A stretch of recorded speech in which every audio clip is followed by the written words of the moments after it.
ایک شخص نبی صلی اللہ علیہ وسلم کی محفل میں آئے، صحابی کہنا مناسب ہوگا انہیں کہ وہ ظاہر مسلمان ہی تھے، انہوں نے یہ کہا کہ میں نے ایک گناہ کیا ہے، اور اگر مجھے صحیح سے یاد آ رہا ہے حدیث میں غالباً یہ ہے کہ آئی کسڈ اے وومن، اس طرح کے الفاظ ہیں، تو انہیں صحابی ہی کہیں گے؟ جی بالکل صحابی ہیں۔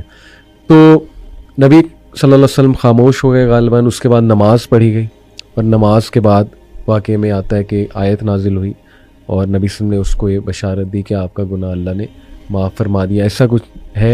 نہیں، وہ حدیث واقعہ بالکل واقعہ ہے، اور لیکن اس میں ایسا ہے کہ اس نے اپنے گناہ کا ذکر کیا، ٹھیک ہے، کہ میں اس طرح کا گناہ کر بیٹھا ہوں، تو نبی پاک صلی اللہ علیہ وسلم اس سے پوچھا کہ ہمارے ساتھ نماز پڑھی ہے؟ ٹھیک، اس نے کہا جی پڑھی ہے، بالکل، آپ فرمایا جا تیرا گناہ معاف۔ اللہ اکبر، سبحان اللہ۔ تو اس کے لیے نبی کریم صلی اللہ علیہ وسلم نے فرمایا جو دو نمازوں کے درمیان گناہ آتے ہیں، جی، جب آدمی نمازیں پڑھتا ہے، جی، تو ایک نماز سے دوسری نماز کے درمیان جو گناہ آتے ہیں وہ اللہ تعالیٰ معاف کر دیتا ہے۔ صحیح، لیکن پیوریفیکیشن کا ایک سسٹم ہے، صحیح، نماز بھی پیوریفیکیشن کا نظام ہے، بالکل ٹھیک، رمضان سے رمضان تک، جمعے سے جمعے تک، صحیح، یعنی ایک جمعہ پڑا ہے دوسرے جمعے تک، صحیح، ایک رمضان سے دوسرے رمضان تک، صحیح، ایک عمرے سے دوسرے عمرے تک، ایک حج سے دوسرے حج تک، صحیح، اچھا یہ درمیان میں جتنے گناہ ہیں یہ جب اللہ تعالیٰ معاف کر دیتا ہے، جو حدیث میں آتا ہے، تو یہ صغیرہ گناہ ہے، صحیح، چھوٹے گناہ ہیں جو بغیر توبہ کے معاف ہو جاتے ہیں، بالکل ٹھیک، جو کبیرہ گناہ ہیں وہ بغیر توبہ کے معاف نہیں ہوتے، بالکل صحیح، بالکل، اور اگر اس میں کسی بندے کا حق انوالو ہے تو جب تک حق ادا نہ کیا جائے اس وقت تک معاف نہیں ہوتے، لیکن صغیرہ گناہ جو چھوٹے چھوٹے گناہ ہیں یہ معاف ہو جاتے ہیں۔ بالکل ٹھیک، لہٰذا جب کبھی بھی بات کی جاتی ہے کہ نماز سے یا روزہ رکھنے سے گناہ معاف ہو گئے ٹھیک، اور درمیان میں آنے والے گناہ معاف ہو گئے، تو ان گناہوں کا تعلق صغیرہ گناہوں سے، اور ویسے بھی اللہ تعالیٰ نے سورہ نساء کے اندر اور اس کے علاوہ آگے جا کے 28ویں پارے میں اللہ تعالیٰ نے 2 جگہ پہ کم از کم قرآن میں یہ فرمایا ہے کہ چھوٹے چھوٹے گناہ جو ہیں ہم تمہارے ویسے ہی معاف کر دیں گے، تم بڑے گناہوں سے تو بچو، بڑے گناہوں سے تم بچ جاؤ، بالکل ٹھیک، چھوٹے گناہ ہم تمہارے ویسے ہی معاف کر دیں۔ صحیح، اس لیے یہ تو ایک بڑا شاندار سسٹم ہے، پیوریفیکیشن کا نظام ہے۔ نماز دیکھیں، نماز کے بارے میں ایک حدیث آتی ہے، میں اس حدیث کو جب پڑھتا ہوں مزہ آ جاتا ہے، کہ نبی کریم صلی اللہ علیہ وسلم نے فرمایا کہ تحترقون تحترقون، تم لوگ جل رہے ہوتے ہو۔ اب دیکھیں نبی اکرم صلی اللہ علیہ وسلم کا کلام وہ ہے جن کو اللہ نے فرمایا، اللہ تعالیٰ نے نبی پاک صلی اللہ علیہ وسلم نے، اللہ نے مجھے اوتیت جوامع الکلم، مجھے کلام کی جامعیت عطا کی گئی، یعنی تھوڑے الفاظ سے زیادہ مفہوم نکلتا ہے۔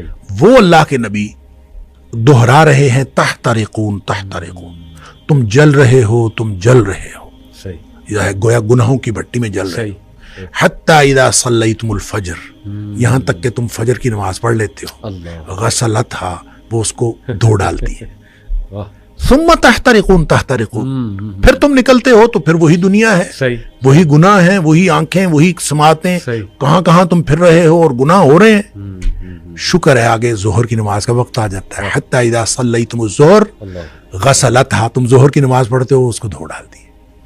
یہاں اسی طرح نبی پاک صلی اللہ علیہ وسلم نے 5 نمازوں کا ذکر کیا، ثم تحترقون تحترقون، پھر تم گناہوں کی بھٹی میں جل رہے ہوتے ہو، آگے نماز آ جاتی ہے، غسلت، اب اس کو دھو ڈالتی۔ لیکن جب عشاء کی نماز کی بات کی نا تو آپ نے فرمایا کہ حتی اذا صلیتم العشاء غسلتھا، وہ اس کو دھو ڈالتی ہے۔ اس کے بعد آپ نے ثم تحترقون نہیں فرمایا، آپ نے فرمایا تو ثم تنامون، پھر تم سو جاتے ہو، پھر تم سو جاتے ہو، پھر تم سو جاتے ہو، فرمایا پھر کچھ نہیں لکھا جاتا، یعنی پھر گویا وہ جو تحترقون ہو رہا تھا، گناہ ہو رہے تھے، وہ گناہ ختم ہو گئے، سوئے ہوئے کے آدمی کا تو کچھ نہیں لکھا جاتا۔ ویسے بھی نبی پاک صلی اللہ علیہ وسلم فرمایا رفع الاقلام عن ثلاث، 3 قسم کے لوگوں سے قلم اٹھا لیا جاتا ہے، تو سوئے ہوئے سے قلم اٹھا لیا جاتا، تمہارے اوپر کچھ نہیں لکھا جاتا، حتی تستيقظوا، جب تک تم جاگ نہ جاؤ اس وقت تک کچھ نہیں لکھا جاتا۔ اچھا، اس کا مطلب یہ ہے کہ جو نہیں سویا عشاء کے بعد تو وہ تو تحترقون تحترقون ہو رہا ہے نا۔ تو یہاں سے ایک مسئلہ نکلتا ہے کہ ہم جو عشاء کی نماز پڑھ کے جاگتے رہتے ہیں اور 11-12 بجے تک جاگتے رہتے ہیں، تو ہم گناہوں کو سمیٹتے رہتے ہیں اور غسلتھا کیے بغیر سو جاتے ہیں۔ یہ اتنا بڑا رسک لیتے ہیں ہم، اس لیے نبی پاک صلی اللہ علیہ وسلم حضرت ابو ہریرہ رضی اللہ تعالیٰ عنہ کو فرمایا تھا کہ ابو ہریرہ سونے سے پہلے وطر پڑھنا نہ بھولنا.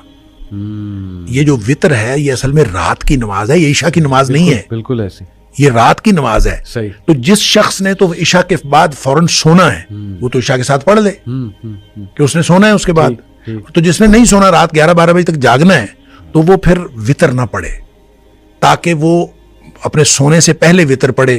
وہ جو جتنا کچھ تحت رکون ہوا ہو اس کو غسلتھا کر دے اور پھر آدمی سو جائے. کیا بات ہے. تو یہ پیوریفیکیشن کا نظام ہے, ایک تطہیر کا عمل ہے, اور یہ اللہ تعالیٰ نے سسٹم بنا دیا ہے, اور اسی سسٹم کے تحت ہے کہ بڑے گناہوں سے تم بچ جاؤ, چھوٹے اللہ تعالیٰ ویسے معاف کر دے گا. یعنی شیخ لاٹری لگی ہوئی ہے, اور یہ مطلب اللہ تعالیٰ ہدایت دے ہمارے ان بہن بھائی کو جو نماز ہی نہیں پڑھ رہے, یعنی کتنا بڑا وہ رسک لے رہے ہیں, سبحان اللہ. اور دیکھیں میں اکثر کیلکولیشن سے شیخ بتاتا ہوں کہ 1440 منٹ ہیں دن میں, تو ایک نماز مطلب 15 منٹ لگا لیں آپ, اگر چلیں مسجد آپ جا رہے ہیں, ویسے تو 10 منٹ میں بھی پڑھی جاتی ہے, میکسیمم 15 لگا لیں, 75 منٹ 1440 منٹ کا کتنا حصہ ہے, یعنی کہ 6-7%. That's it.